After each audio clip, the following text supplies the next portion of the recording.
Pemirsa, proses kegiatan belajar mengajar anak-anak penyintas erupsi Gunung Lewotopi di Desa Konga, Kabupaten Flores Timur pada Senin 20 Oktober kembali berjalan normal. Mereka bisa kembali bersekolah dengan menggunakan ruang belajar sementara yang serba terbatas, namun semangat belajar mereka tidak surut.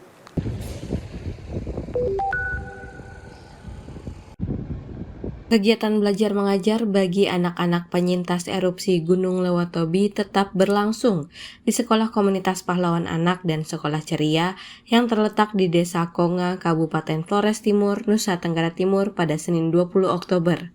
Proses belajar dilaksanakan penuh semangat dan didukung oleh para guru yang setia mengajar di tengah keterbatasan. Sebanyak 150 siswa dari SD Impres Klatanlo belajar di Sekolah Komunitas Pahlawan Anak bersama 9 orang guru. Menurut salah satu guru SD Impres Klatanlo, Maria, kegiatan belajar mengajar sudah berlangsung secara normal.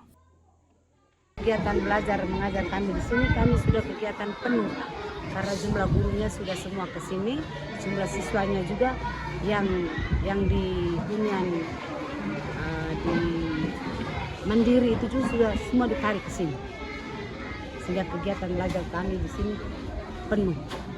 Keseluruhan SD Kakamiri dan SD Impres Jongolor itu SDI Jongolor 53 dan SD Kakamiri 41, total secara keseluruhan 94 siswa.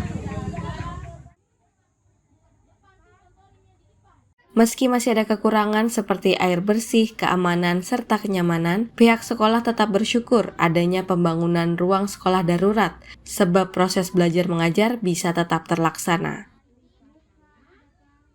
Dari Flores Timur, Nusa Tenggara Timur, Johannes Viandinando, Kantor Berita Antara, mewartakan.